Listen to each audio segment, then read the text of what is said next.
இப்போ தங்க விலை பாத்தீங்கன்னா அதே 13,000க்குள்ளதான் ஏறி இறங்கிட்டு இருக்கு. நீங்க முன்னாடியே சொல்றீங்க இந்த 13,000 தான் சப்போர்ட் லெவல், அதுக்கு உடைஞ்சது அப்படின்னா இன்னுமே வந்து கோல்டு வந்து அடுத்தது இப்ப இருக்கிற உங்களுடைய கருத்துப்படி பாத்தீங்கன்னா நீங்க கேட்கறது சொல்றேன், இந்த 4,000 ounce per dollar, $4,000. ஸோ இப்போ அசட் அலோகேஷன் ரொம்பவே முக்கியம். இதுக்கு முன்னாடி வந்து கோல்டு வந்து 100% ரிட்டர்ன்ஸ் கொடுத்திருந்தாலும் இப்போ கோல்டு ஒரு பெரிய ஃபால்ல இருக்கு. ஸோ நீங்க முன்னாடியே சொல்லிட்டீங்க இந்த மாதிரி செக்டார்ஸ் வந்து வார்ல அஃபெக்ட் ஆகாது, இந்த ஆட்டோமொபைல், இன்ஃப்ரா, பேங்கிங் இது எல்லாமே. ஸோ செக்டார்ஸ் எல்லாம் பார்த்துட்டோம். ஸோ இப்போ அசட் அலோகேஷன்ல எந்த மாதிரி பேட்டர்ன் வந்து இந்த வார் கண்டிஷன்ல ஃபாலோ பண்ணலாம்? நீங்க ஒரு இன்வெஸ்ட்மெண்டா இருந்தாலும் சரி, ட்ரேடிங்கா இருந்தாலும் சரி, செக்டாரை ஸ்பெசிஃபிக் பண்ணணும். நான் அடிக்கடி சொல்றதுதான்,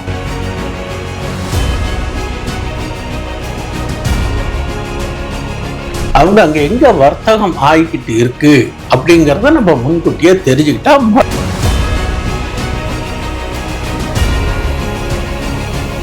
இப்போ பிரைஸ் கரெக்ஷனும் ஒர்க் அவுட் ஆகல, டைம் கரெக்ஷனும் முடிவெடுக்காம அந்த ஷார்ட் டைம் ரேஞ்ச் பகுதியில இருக்கு. இந்த மார்க்கெட்டு வெளியில மேல தாண்டி போனா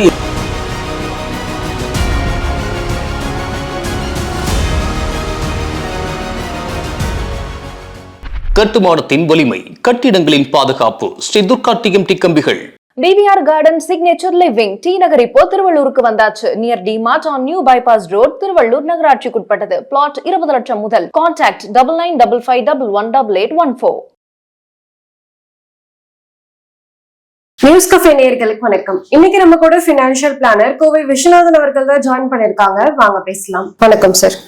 வணக்கம் நேயர்களுக்கு வணக்கம். எப்படி சார் இருக்கு?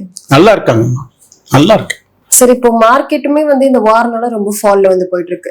சோ யுஎஸ் ஈரான் வார் நம்ம ஆரம்பத்துல பேசின மாதிரி இவ்வளவு நாள் நீடிக்குமான்றது தெரியாது. இப்ப 4 மாசம் கடந்து இந்த போர் வந்து தொடர்ந்துகிட்டே தான் இருக்கு. நடுவுல க்ரூட் ஆயில் விலை வந்து ஆரம்பத்துல ஏறிச்சு. இது க்ரூட் ஆயிலுக்கான வார்னு கூட சொல்லிக்கிட்டு இருந்தாங்க. ஆனா இப்ப க்ரூட் ஆயில் விலையுமே கொஞ்சம் கொஞ்சமா குறைஞ்சு ஒரு $88 கிட்ட ட்ரேட் ஆகிட்டு இருக்கு. சோ இந்த வார் இப்போ எந்த கட்டத்துல இருக்கு? இன்றைய பொருள் என்ன கேட்டீங்கன்னா, சண்டையும் சந்தையும். இதுல சண்டையினால் 2 நாடுகளுக்கு இருக்கக்கூடிய சண்டையினுடைய அடிப்படையில உலக அளவுல அதனுடைய பொருளாதார தாக்கம் எப்படி? நம்ம இந்திய பொருளாதாரம் மட்டும் கிடையாது, உலக அளவுல பொருளாதாரம் சரிவடைந்து தள்ளாடிக்கிட்டு இருக்கு. காரணம் என்ன கேட்டீங்கன்னாக்கா, இப்போ பதிவு பண்ற நேரத்துல க்ரூட் ஆயில் 79.06 வர்த்தகம் ஆகிட்டு இருக்கு. அதே மாதிரி இந்திய ரூபாய் இருக்கு பாத்தீங்களா, அது டெப்ரிஷன் ஆகி 96.04 இருக்கு. காலையில இருந்து பாத்தீங்கன்னாக்கா நிப்டி எந்த மூமெண்ட்டும் இல்லை, சந்தை தூங்கிக்கிட்டு இருக்குங்கிற மாதிரி சூழ்நிலை சில டயத்துல இப்படித்தான் இருக்கும். ஏன் அப்படின்னு கேட்டீங்கன்னா, இந்த பக்கம் போறதா அந்த பக்கம் போறதா, அதனால ஒரு குழப்பமான சூழ்நிலைக்காக இந்த விஷயத்த சொல்றேன். இப்போ காலையில என்ன ஒரு ட்ரம்ப் ஜி என்ன போடுறாரு, ஹோர்முஸ் நீத்த எனக்கும் சொந்தம் உண்டு, நான் அதுல வரி வாங்குவேன், இதை நீங்க கட்டலைனாக்கா உங்க மேல வந்து அதுக்கான விளைவுகளை சந்திக்கணும்னு ஒண்ணு போட்டாருன்னா மார்க்கெட்டு இறங்கிடுது. சாயந்தரம் அவருக்கு ஒரு சூழ்நிலை ஒரு பிரஸ் மீட்டிங்லயோ அல்லது இதுலயோ பார்த்து, நம்ம பேச்சுவார்த்தையில எல்லாம் பேசிக்க வேண்டிய சமாச்சாரம், இதை போய் ஏன் நம்ம லென்த் பண்ணிக்கிட்டு இருக்கணும் அப்படின்னு இவராகவே ஒண்ணு சொல்லுவார். ஆனா எதிராளி எதிர்கட்சிக்காரங்க இருக்காங்க இல்லையா, எதிர்கட்சிக்காரங்க இவங்க கோரிக்கையை ஏத்துக்கணும் இல்லையா, அவங்க அதெல்லாம் இல்லவர்னு நினைச்சு பேசுறாரு, எங்களுக்கு நிறைய இழப்புகள் ஆயிருக்கு, எங்களுக்கு மட்டும்தான் சொந்தம், இதுல யாரும் உரிமை கொண்டாடுறதுக்கு வாய்ப்புகள் இல்ல அப்படின்னு அவங்க சொன்ன உடனே அதுக்கு தகுந்த மாதிரி மார்க்கெட்டு ரியாக்ட் ஆகுது. இப்போ மார்க்கெட்டு ஒரு ஏர்னிங் சீசன் ஆரம்பிச்சாச்சு. IT sector Jambavan TCS result கொடுத்தது அப்படிங்கறதுனால கொஞ்சம் ஏறித்து வாஸ்தவம். ஒரு 2 நாள் ஏறின உடனே சில மீடியாஸ் எல்லாம் இந்த நியூஸ் எல்லாம் என்ன பண்ணா, ஐடி செக்டார் திரும்பி விட்டதா அப்படின்னு, விட்டதுன்னு சொல்ல மாட்டேன், விட்டதான்னு ஒரு கேள்விக்குறி பார்ப்பாங்க. உடனே நம்ம லோயர்ல தானே இருக்கு, நல்லா இறங்கி ஐடி செக்டாரும் இறங்கி இருக்கு, ஸ்டாக்ஸும் இறங்கி இருக்குன்னு சொல்லி நம்ம ஸ்மால் ரீட்டைலர்ஸ் போயிட்டு அங்க வாங்கி இருக்காங்க. அப்ப வாங்குற போது என்ன கேட்டீங்கன்னா, இப்ப 2 நாளா ஐடி செக்டார் மறுபடியும் கீழே இறங்க ஆரம்பிச்சிருது. நான் இந்த பதிவுகள்லாம் எப்பவுமே இந்த ட்ரிக்ஸ் அண்ட் டெக்னிக்ஸ் சொல்லுவேன். இந்த பதிவுகளை தொடர்ந்து பாத்தீங்கன்னாக்கா உங்களுக்கு பலனுள்ளதாக இருக்கும். இப்போ நம்ம ஊர் ஐடி செக்டார அமெரிக்கன் டெபாசிட் ரெசிப்ட்ஸ் ADRன்னு ஒரு இருக்கு, நீங்க மணிகண்டால போயிட்டு குளோபல் இண்டைசஸ் போயிட்டு அதுல பாத்தீங்கன்னா அப்படியே மெதுவா தள்ளிக்கிட்டு வந்தீங்கன்னா இந்தியன் ஏடிஆர்ஸ்னு இருக்கும். அப்போ முதல் நாள் இரவு நம்ம சந்தை மறுநாள் ஓபன் பண்றதுக்கு முன்னாடி அங்க இரவு தானே பகல். அப்ப நடக்கிற போது நம்ம ஏடிஆர் பாத்தீங்கன்னாக்கா இன்போசிஸ், விப்ரோ, இந்த டாக்டர் ரெட்டி அவங்க அங்க எங்க வர்த்தகம் ஆகிக்கிட்டு இருக்கு அப்படிங்கறத நம்ம முன்கூட்டியே தெரிஞ்சுக்கிட்டா மறுநாள் இங்க அதுக்கு தான் வேலை. நம்ம ஊர் ஷாக்கா அவங்க ஹெவி செல்லிங் கொடுத்தா சிவப்புல இருக்கு.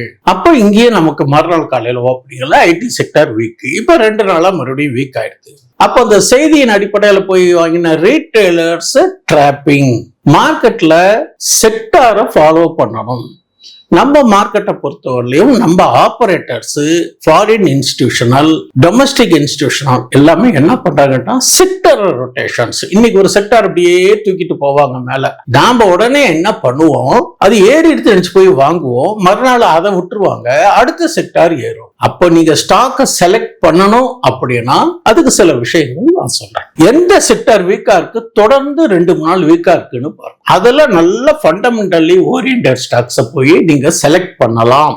நீங்க மற்ற விஷயங்கள்லாம் கேட்டு உங்களுடைய பினான்சியல் அட்வைசரையும் கேட்டுட்டு நீங்க டெக்னிக்கலா முடிவெடுங்க.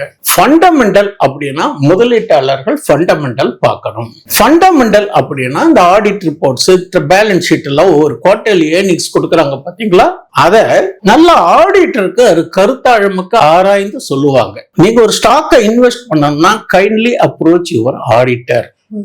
ட்ரேடிங் பண்ணணும்னா kindly approach your financial advisor or technical analyst. இவங்களுக்கு டெக்னிக்கல் தான் தெரியும். டெக்னிக்கல் பாக்குறவங்க ஃபண்டமெண்டலை போய் பார்க்கறதுக்கு ரொம்ப ரேர். முதல்ல இந்த மாதிரி கிளாசிபிகேஷனை மக்கள் நம்ம புரிஞ்சுக்கணும். இதுதான் இன்றைய லெவல்ல சந்தை தள்ளாடிக்கிட்டு இருக்கு. தங்கமும் தடுமாறுகிறது. குரூட் ஆயில் நியூஸுக்கு தகுந்த மாதிரி போன வாரம் பாத்தீங்கன்னா 68ல வந்தது, 67 வந்தது, இப்ப பாத்தீங்கன்னாக்கா 79, 80ல நிக்கிறது. எப்படி ப்ரெடிக்ட் பண்ண முடியும்? இந்த மாதிரி காலகட்டத்துல எந்த பக்கம் நீங்க வர்த்தகர்கள் ஸ்டாப் லாஸ் போட்டாலும் ட்ரிக் ஆயிடும். இன்வெஸ்டர்ஸ் நம்ம ஏறும் பாட்டம்ல இருக்குன்ட்டு போய் ஒரு செக்டாரை பார்த்து வாங்கினா அது ஏதோ அந்த நியூஸ் பேசிஸ்ல இறங்கும். நான் ஏற்கனவே சொன்னதை நான் ஞாபகப்படுத்துறேன். இந்த சண்டைக்கும் பிரச்சனைக்கும் இல்லாத செக்டார் இப்ப நல்லா போய்கிட்டு இருக்கு. இப்ப பாத்தீங்கன்னா பேங்கிங் செக்டார் அப்படியே லெவலா போய்கிட்டு இருக்கு. டெலிகம்யூனிகேஷன்ஸ் நல்லா இருக்கு. டிஃபென்ஸ் ஸ்டாக் நல்லா இருக்கு. இது மாதிரி இதுல நீங்க வர்த்தகங்கள், ஒரு சிங்க் ட்ரேடிங், ஒரு இன்ட்ராடேவோ, ரூல்ஸ் அண்ட் ரெகுலேஷன்ஸ், பேராமீட்டர்ஸ் எல்லாம் பார்த்து நீங்க அதை பண்றது ஒரு ஆரோக்கியமா இருக்கும். எதுவுமே தெரியாம ஸ்டாக் மார்க்கெட்ல நான் இன்ட்ராடே பண்றேன் அப்படின்னு வருது, பிளைண்டா வருது, ஒருத்தர் பேச்ச கேட்கறது உங்களுடைய கேபிட்டல் எரோஷனுக்கு சான்சஸ். இப்போ தங்க விலை பாத்தீங்கன்னா அதே 13,000க்குள்ளதான் ஏறி இறங்கிட்டு இருக்கு. நீங்க முன்னாடியே சொல்றீங்க இந்த 13,000 தான் சப்போர்ட் லெவல். அதுக்கு உடைஞ்சது அப்படின்னா இன்னுமே கோல்டு அடுத்தது இப்ப இருக்கிற உங்களுடைய கருத்துப்படி பாத்தீங்கன்னா நீங்க கேட்கற விஷயம் சொல்றேன். இந்த 4,000 அவுன்ஸ் பர் டாலர், $4,000 பர் அவுன்ஸ்ன்னு இருக்கிறது உடையக்கூடாது. இந்த 4,000, 4,050, 4,100 இருக்கிற போது நம்மளுடைய தங்க விலை 13,100 to 13,500 இருக்கும். இந்த 4,000 ஏற்கனவே ஒரு தடவை உடைஞ்சு மறுபடியும் பவுன்ஸ் பேக் ஆயிருக்கு. அப்ப இது உடைஞ்சதுன்னா வீக். தங்கத்துல 2 விஷயங்கள் பார்க்கணும். ஒண்ணு இந்த ரேட் ஆஃப் இன்ட்ரெஸ்ட், யூஎஸ் இன்ஃபிளேஷனுக்கு தகுந்த மாதிரி பண்ணணும்னு எதிர்பார்க்கிறாங்க. இன்ஃபிளேஷனை பேஸ் பண்ணி அவங்க ரேட் ஆஃப் இன்ட்ரெஸ்ட் தகுந்த மாதிரி தான் நம்ம தங்க ஏற்றம் இறக்கம் இருக்கும். என்னுடைய கருத்து, gold is not an investment forum. கோல்டை இன்வெஸ்ட்மெண்ட் பண்ணாதீங்கோ நான் ஒவ்வொன்றிலையும் சொல்லிட்டு இருக்கேன். இது வர்த்தகத்துக்கு செய்யணும்னா தொழில்நுட்ப ரீதியா அலசி ஆராய்ந்து நீங்க தொழில் போய் ஏதோ ஒரு இண்டிகேட்டரோ RSI இந்த மாதிரி வச்சுக்கிட்டு பையட்லோ செல்லட்டை பண்றதுங்கிறது வர்த்தகம். நான் இன்வெஸ்ட்மெண்ட்டுக்கு போய் தங்கம் வாங்குறேன், கோல்டு பீஸ் வாங்குறேன்னா அது பெரிய பலன்கள் கிடைக்க வாய்ப்புகள் குறைவு. கோல்டுல யாருக்காவது டிவிடெண்ட் வருமா? வராது. கோல்டு பீஸ்ல டிவிடெண்ட் வருமா? வராது. ஆனா நீங்க கோல்டுல இன்வெஸ்ட்மெண்ட் பண்றதை விட அந்த டெக்னிக்கல் பயாஸா பார்த்து கோல்டு சம்பந்தப்பட்ட ஸ்டாக், டைட்டன், கல்யாணம் ஜுவல்லரி பாருங்க 10 நாளா டாப்புக்கு போயிட்டு இருக்கு. என்னை யாரும் ஒன்னும் செய்ய முடியாது, என்னை பிடிங்க வாங்க பார்க்கலாம்னு சொல்லிட்டு அப்படி ஃபாஸ்டா ராக்கெட் மாதிரி போய்கிட்டு இருக்கு. பட் அது ஒரு ஸ்டேஜில் கரெக்ஷன் வரும். இப்பதான் போய் நம்மளுடைய ரீட்டைலர்ஸ் ட்ராப் ஆகுது. எப்படின்னா 4 நாளா ஏறி இருக்கப்பா, அது 700 போகும்னு யாரோ ஒருத்தன் சொல்லுவாங்க. அதை போய் வாங்குவாங்க. வாங்கினதுக்கு அப்புறம் எப்படி 350, 400 வரத்துக்கு வாய்ப்பு உண்டு. ரேட்டிங் ஏஜென்சிஸ் ஒரு ரெக்கமெண்டேஷன்ஸ் கொடுத்திருக்காங்க, அதனால அது ஏறி இருக்கு. இப்போ இந்த மார்க்கெட்டை பொறுத்தவரை ஒரு ரேட்டிங் ஏஜென்சி அவங்க போடுற கமெண்ட்ஸ், அவங்களுடைய வியூ, அதுக்கு தகுந்த மாதிரி ஸ்டாக் ஸ்பெசிபிக் மூவ்மெண்ட்ஸ் கொடுத்துக்கிட்டு இருக்கு. This is not a real rally. Rally அப்படின்னா 25,000 தாண்டினால் புதிய உச்சத்துக்கு போறதுக்கான வாய்ப்புகள் உண்டு. 23,800 உடைந்தால் 23,600 அந்த லோயர் கேப் ஃபில் பண்ணினக்கு அப்புறம் தான் ட்ரெண்ட் தெரியும். அதனால இப்போ மார்க்கெட் அது இப்ப கடந்த சில நாட்களாக 2 நாட்கள் 24,200 இருந்து 23,900 நேரோ ரேஞ்சில தான் ட்ரேடிங் ஆயிட்டு இருக்கு. மார்க்கெட்ல ஒன்னு சொல்லுவாங்க, நோ ட்ரேடிங் ஜோன்னு ஒன்னு சொல்லுவாங்க. ஒன்னா டைம் கரெக்ஷன் படி அப் ட்ரெண்ட் போகணும், இல்லனா பிரைஸ் கரெக்ஷன் படி அப் ட்ரெண்ட் போகணும். இப்ப பிரைஸ் கரெக்ஷனும் ஒர்க் அவுட் ஆகல, டைம் கரெக்ஷனும் முடிவெடுக்காம அந்த ஷார்ட் டைம் ரேஞ்ச் பவுண்ட்ல இருக்கு.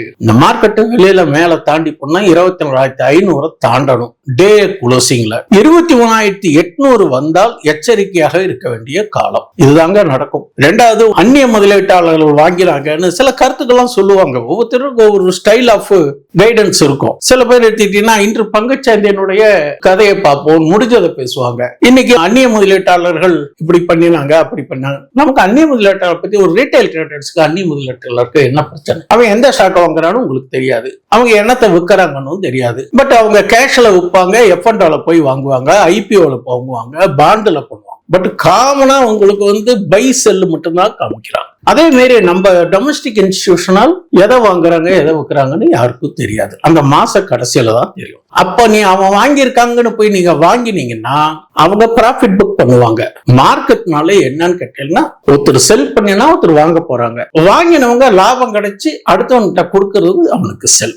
இதை நாம புரிஞ்சு தெரிஞ்சு பண்ணினால் வர்த்தகம் செய்யலாம். என்னுடைய கருத்து, இன்வெஸ்டர்ஸ் தள்ளி இருக்க வேண்டிய காலம். இப்ப மார்க்கெட் 2 வருஷத்துக்கு மேல கன்சாலிடேஷன் ஃபேஸ்ல தான் இருக்கு. சோ இப்ப அசட் அலோகேஷன் ரொம்பவே முக்கியம். இதுக்கு முன்னாடி 100% ரிட்டர்ன்ஸ் கொடுத்திருந்தாலும் இப்ப கோல்டு ஒரு பெரிய ஃபால்ல இருக்கு. சோ நீங்க முன்னாடியே சொல்லிட்டீங்க, இந்த மாதிரி செக்டார்ஸ் வார்ல அஃபெக்ட் ஆகாது. இந்த ஆட்டோமொபைல், இன்ஃப்ரா, பேங்கிங், இது எல்லாமே. சோ செக்டார்ஸ் எல்லாம் பார்த்துட்டோம். சோ இப்ப அசட் அலோகேஷன்ல எந்த மாதிரி பேட்டர்ன் இந்த வார் கண்டிஷன்ல ஃபாலோ பண்ணலாம்? நீங்க ஒரு இன்வெஸ்ட்மெண்டா இருந்தாலும் சரி, ட்ரேடிங்கா இருந்தாலும் சரி, செக்டாரை ஸ்பெசிஃபிக் பண்ணணும். நான் அடிக்கடி சொல்றதுதான் கிரீன் எனர்ஜி. இப்ப எலக்ட்ரானிக் வெஹிக்கிளுக்கு நேத்திக்கு ஒரு அரசு அறிவிப்பு கொடுத்து ஊக்குவிக்கிறதுக்காக சில சலுகைகள் கொடுத்திருக்காங்க. நேத்திக்கு electronic vehicle and other components பார்க்கலாம், டிஃபென்ஸ் செக்டார், செலக்டிவ் ஸ்டாக்ஸ் பார்க்கலாம். ஒரு காலகட்டத்தில் பாத்தீங்கன்னாக்கா ரயில்வே செக்டார் நியூஸ் அடிப்படையில பாத்தீங்கன்னாக்கா 600-700 போனதெல்லாம் நீங்க 200 தாண்ட மாட்டேன்றது. இதெல்லாம் காரணம் என்னன்னா, இதெல்லாம் நியூஸ் பேசிஸ்.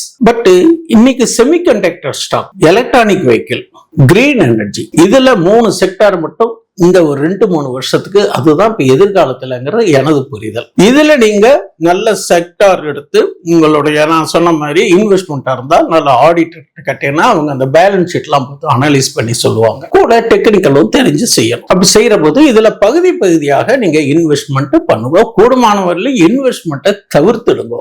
IPO அப்ளை பண்ணீங்கன்னாக்கா கிடைச்சதுன்னா லிஸ்டிங் கைன்ல வெளியில வந்துடுங்க. இதுதான் இப்ப இருக்கக்கூடிய யதார்த்தமான நடைமுறை. அதே மாதிரி ரீட்டைல் ட்ரேடர்ஸ் ஒருத்தர் போன் பண்ணாரு, சார் எந்த ஆப் சார் நல்லா இருக்கும்னா, எந்த ஆப்பும் எல்லா ஆப்பும் நல்லதான், எல்லாமே நல்லாதான் இருக்கும். இல்ல சார் நான் இந்த ஆப்ல பண்ணினேன், என் ஃப்ரெண்டு சொன்னாரு, நான் இதுல இருந்து இந்த ஆப்புக்கு போயிட்டேன். சரி, இதுல இருந்து இதுக்கு போயிட்டீங்க. அந்த நண்பர் 4 ட்ரேடிங் பிளாட்ஃபார்ம் வச்சிருக்காரு. நீங்க ட்ரேடிங் பண்றது எந்த ட்ரேடிங் பிளாட்ஃபார்ம்ல பண்ணா என்ன? ஒவ்வொன்றுக்கும் சில வித்தியாசங்கள் இருக்கலாம் broking, but common settings, common system தான். நீங்க ஒரு கன்சிஸ்டன்டா வருமானம் வரணும் அப்படின்னா நீங்க அதுக்கு உண்டான லாபத்தை நிர்ணயிச்சுக்கணும், ஸ்டாப் லாஸையும் வச்சுக்கணும். வேற எந்த பிசினஸ்லயும் ஸ்டாப் லாஸ்ங்கிறது ப்ரொவிஷன்ஸ் கிடையாது, நம்ம ஸ்டாக் மார்க்கெட்ல இருக்கு. அதனால நீங்க உங்களுடைய money management, time management follow பண்ணணும். அதுக்கு பேரு தான் ட்ரேடிங் மெத்தடாலஜின்னு சொல்லுவாங்க. Money management, time management, time decide timings. அந்த டைமிங்ஸ் அடிப்படையில நீங்களுடைய இன்புட் கரெக்டா இருந்தால் உங்களுக்கு அவுட்புட் கரெக்டாக இருக்கலாம். மாறினீங்கன்னாக்கா அதுக்கு தகுந்த பலன்கள் நெகட்டிவ் தான். மார்க்கெட் பத்தி நிறைய விஷயங்களை சொன்னீங்க, ரொம்பவே நன்றி. நன்றி. மீண்டும் அடுத்த பதிவில் சந்திப்போம். வணக்கம். மார்க்கெட் பத்தி தொடர்ந்து நிறைய விஷயங்களை தெரிஞ்சுக்க நியூஸ் கஃபே சேனலை சப்ஸ்கிரைப் பண்ணிக்கோங்க. இன்னொரு வீடியோவில் உங்களை சந்திக்கிறேன். நன்றி. இந்த வீடியோ உங்களுக்கு பிடிச்சிருந்தா லைக் பண்ணுங்க, ஷேர் பண்ணுங்க, கமெண்ட் பண்ணுங்க. மறக்காம பெல் பட்டனை கிளிக் பண்ணிட்டு சப்ஸ்கிரைப் பண்ணிடுங்க.